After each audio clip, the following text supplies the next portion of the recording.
Hey everyone, today I want to talk about a game that's near and dear to my heart. It's called Life is Strange, a game by Don't Nod Entertainment, released in 2015. So yeah, it's a French game about America. I like it. It's kind of like, it's like a love letter and like also simultaneously like a middle finger to America. Because like the main character is like a teenage girl having her gay awakening, and basically the game ends with her abandoning her hometown with her girlfriend, her shitty, homophobic, like backwards ass hometown that basically tried to kill her. And yes, that is the good ending. That like I will fight you on that one.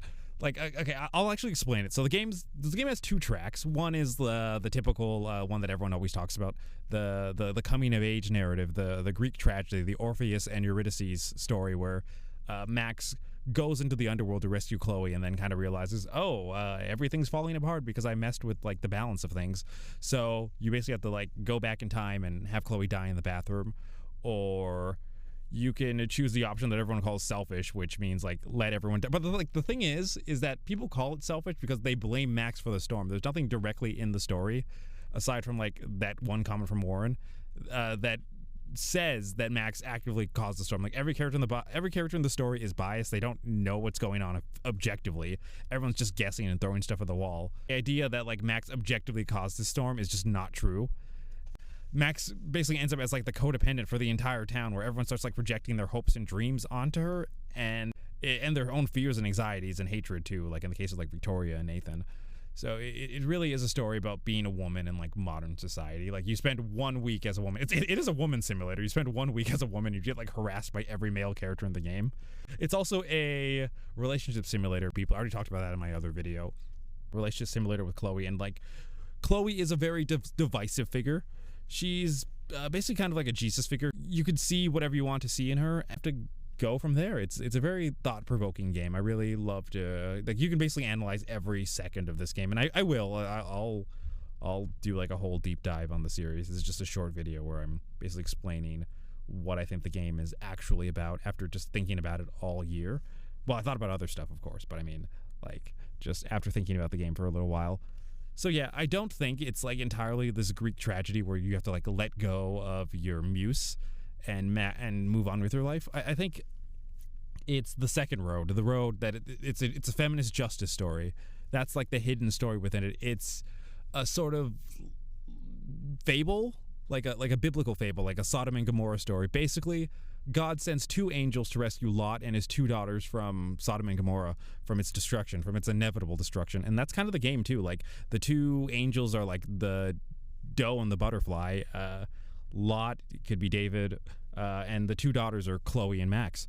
You can also interpret it another way. Like Chloe could be like the town Lot, and like Max could be the angel. It's not like 1-to-1, obviously, but I like to think of it in that similar way, and that's kind of the point of the game. Like if you look at Chloe, like Chloe's the town scapegoat. She's blamed for basically everything. She's hated by everyone for what? For being depressed, like for having an attitude and being mildly snippy. Like it's almost unreal how much she is blamed and hated by basically everyone. And like Nathan and Jefferson have a literal rape dungeon. They kidnap and drug women, and like they don't even get the level of scorn that Chloe gets. Chloe is a poor, depressed person with like severe trauma, and everyone just says, "Oh, typical blue hair." Well, if you know so much about these blue-haired girls, like why does no one in this town help her? You know, like. And we have people like Your Movie Sucks and ER calling her like the C word. And it's like, I'm sorry, like I don't remember Chloe drugging and kidnapping anybody. And even like the other characters in the game, like Victoria filming Kate at the party and stuff. It's like Chloe doesn't do anything like this. She's the victim of most of the violence in the game. I think the game is a test of your loyalty. Like, it is kind of similar to Jesus. Like, do you hold on to this person in a world that tells you that Chloe's broken, wrong, and bad for you? Chloe's the only person that is actively supportive. She allows Max to express herself freely. She encourages her to be honest and encourages her to follow her dreams and passions. And Chloe waits for her for 5 years. She shows her like an unconditional amount of support and love. And like people say, oh, she blamed her for the weed, but it's like, did you see the other option when you don't take the blame for her? Like, she gets slapped in the face. Like, Chloe wasn't blaming you because she hates you or she wants to get you in trouble. Like, you directly see the outcome of if you don't take the blame for her. Like, she gets slapped in the face by her, like, shitty dad. And the thing is, it's like, Well, David's not horrible. Like literally, like also people paint him as like the worst, as like an asshole in the game. It's like once again he doesn't have the rape dungeon. He's clearly like a depressed person with like severe PTSD, and like everyone also stereotypes him as like the stereotypical hillbilly. And they also use his like inability to get along with others against him, and he's also scapegoated in a different way in the town. And I really like their parallel, the Chloe and David parallel, because at the same time they're both just alienated people that are hurt and broken, and in a sense they are good because they're not doing any of the crazy stuff any of the other characters are doing. And like this game tells you, oh, you have to sacrifice Chloe for Arcadia Bay, the town that let Max get kidnapped by a friggin' serial killer and did nothing. Like Rachel was the epitome of like the perfect woman. She could do anything. She was loved by everybody. She got kidnapped and everyone kind of shrugged and said, oh, I hope she's all right. Like this was the girl that everyone loved, and she got kidnapped and like no one cared. And then we have Kate, like the archetype of like pure innocence. So the girl that keeps to herself, and she's very like pure and innocent. And she ends up getting bullied to death by this town. Every woman in this game can end up in the dark room. No matter how these women act, no matter how these women behave, they will end up in the dark room. Except for Chloe. Chloe's like a badass, and the game makes a point of that. Is that only a woman like Chloe could survive this world in this town, and that's what Max has to turn into to get out of Jefferson's like dungeon. You know, like.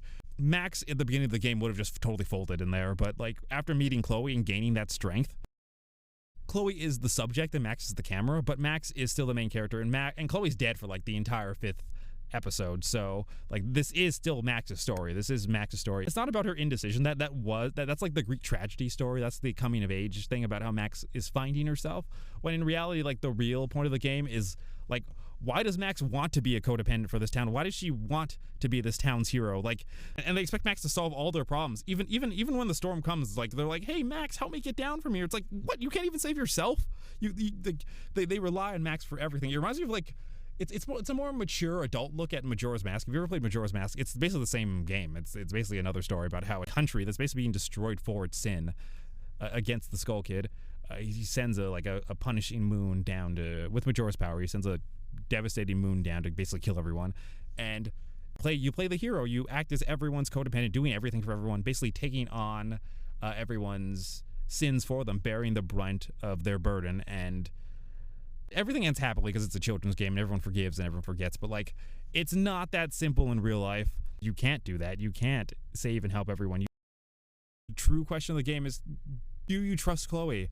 Like, can you trust that she is good despite all the bad press that she gets? And can you hold her hand through the storm with her? And it kind of reminds me of a Jesus thing. Like, yeah, can you hold his hand through the storm of life? Can you trust in him? In terms of like the Sodom and Gomorrah narrative, you ask, how is Chloe the only good person in Arcadia Bay? Well, she's the only person that's actively looking for Rachel, for one. Oh, and David. David's looking for her too. Like, and Max. These are the only 3 people who are actively looking for Rachel, and I think that's why they're saved in the end. They're the only people who cared about this girl, truly cared to actually search for her. You see Chloe putting up the flyers, putting up the missing person posters, and like this terrible girl, this C word apparently, according to a few YouTubers, is so evil, so awful that she's the only person in this terrible fucking town who even bothered to put up a frigging missing person poster for a girl that went missing. And hell, like Rachel, like I know she's 19, but like, she's basically a child. Like a child went missing and no one cared. So this town is getting the justice it basically deserves. And the game starts trying to gaslight Max too. Like every character of the game only exists to gaslight Max. If you just listen to all the dialogue, everything is like, you should feel bad, you should feel guilty, you should feel terrible. And like, why? And it's very funny. Like Chloe does guilt trip Max, but only with things that Max actually did. She doesn't ever blame the storm on Max, not even once. I also talk about the Hopi prophecy a lot and how it's like revenge against the white man. But there's already a video on that, so I don't want to delve into that too much. But yeah, that's also the main point. David as Lot makes a lot of sense as well, because like Lot's wife in the biblical narrative, she turns around to look at the city one last time and then turns into a pillar of salt and dies. And like that's kind of what happens to Joyce. She does turn around one last time to help a bunch of people in the diner and then dies in there. So the game's not a feminist revenge story because you can dwell or celebrate any revenge that happens in the game. You can beat up Nathan and like that doesn't really change anything. You can kill Jefferson and that doesn't really change anything. It's more about finding Rachel's body and bringing her and giving her justice. Like I don't even think it's like a hateful storm. It's just like a cleansing, literally like how Arcadia Bay needs an enema. Justice for all the young women who were hurt and harassed in these small towns. And they drive off together in the sunset after healing this place. Because Max, there's no evidence that Max caused the storm. It was like, who knows if it was causality or not. Like that's just some shit. That's just some crap that Warren, the worst character, the most annoying character in the game, says. And like, he's basically wrong about everything. I don't think Chloe's death in the bathroom was a necessary thing to happen, because like there's an entry in Max's journal where she says like, but if not her, who else? Sometimes Chloe and I feel like yin and yang. Who knows? Maybe we're here to give each other strength or more. Like I think the quote. There's a quote from Max's diary. I think around the time you meet Frank again in the RV and can like kill him. There's this quote here that says, "I remember this famous episode of the original Star Trek where Kirk has to go back in time and let the person he loves die, so the Nazis won't win the war. What kind of fucked up choice is that? What would have happened if I had not been there in the school bathroom to save Chloe that day?